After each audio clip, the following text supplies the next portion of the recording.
It's still recording. I had it on. Oh my goodness. Okay.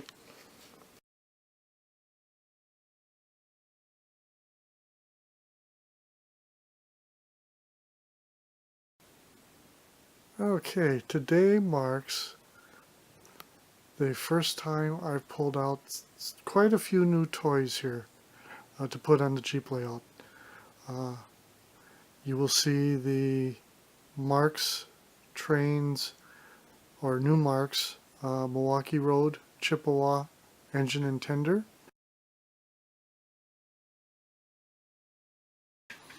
The Milwaukee Road stock car.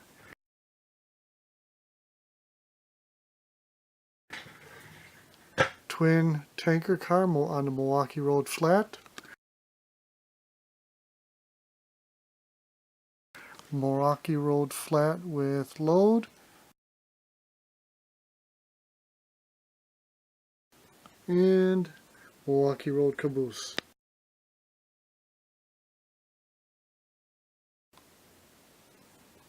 Also new on this version of the layout is a vintage log cabin I got in a playset.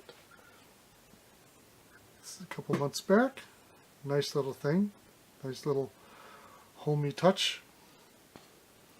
I'm going to use the 050 switcher for right now.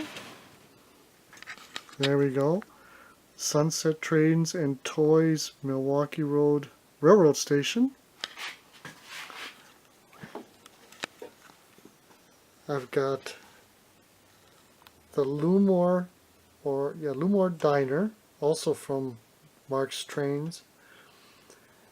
And the layout is populated with a whole bunch of Marx plastic cars and trucks, which I haven't put on a layout before.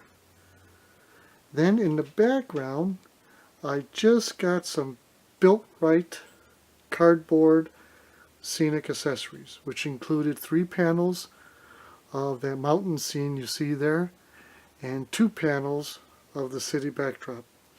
Now, I don't have the room back there to set them up the way they're supposed to. I need at least 2 to 3 inches because of the way they're set up with tab and slot couplings, a lot like tab and slot couplers on trains. These too have tab and slot connections, but that tab and slot method simply takes up room. So okay, I set them flat up against an old background, a background that I pulled off of my old train layout that I dismantled earlier this year. So here it is. This is the latest version of what I call the Jeep layout.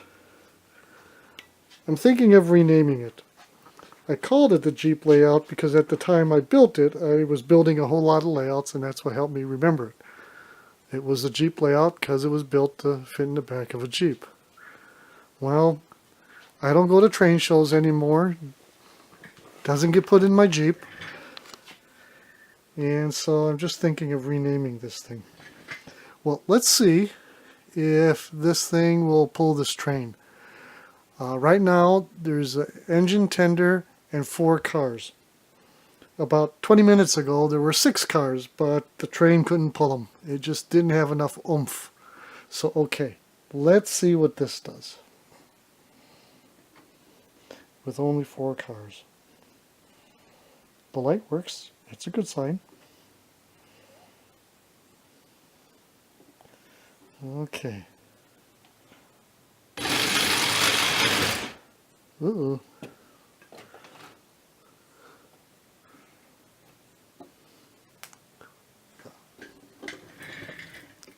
Arcing. I saw arcing. Why would it arc? What's it doing? I think I may have to play with the track a little bit. I see with changes in temperature and humidity, it's kind of coming up a little here. Just a tad bit, but enough so the cow catcher hits the track and kind of shorts it. Okay, well, let's see what I can.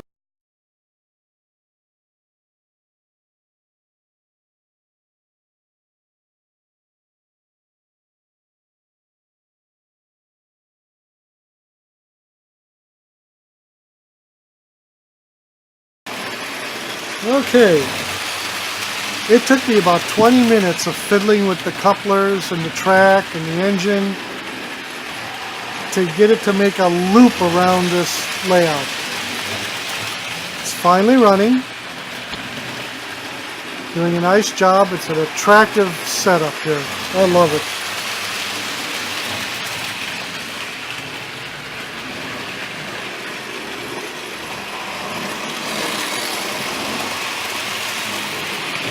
And I put the engine on the other side of the train. See if that worked? And it worked. It worked better. I had to put another screw down into the track because it was buckling up a little.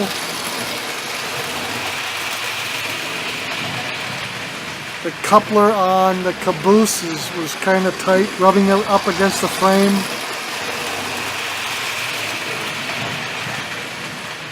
And of course, this thing hasn't been run since I bought it.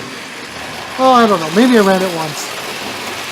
But if I don't remember I ran it, and I've got no proof on video, I'm going to say this is the first.